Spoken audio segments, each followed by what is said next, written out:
Biz gunohlarni oshkora, pinhona sendan qo'rqmay qildik. Robbim, lekin baribir sendan qo'rqamiz. Parvardigor, bizlarni holatimizga tashlab qo'ymagin. Gunohlarimizni kechirgin.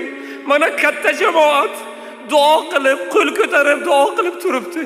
Robbim, jamoatni hurmati, Qur'onni hurmati, masjidni hurmati, Habibing Muhammad sallallohu alayhi va sallamning hurmati, gunohlarimizni kechir, duolarimizni qabul ayla.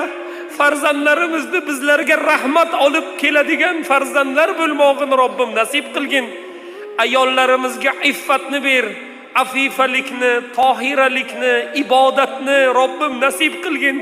Biz ayollarimizga bugun gapimiz o'tolmaydigan bo'ldi. Farzandlarimiz bizni quloq solmaydigan bo'ldi.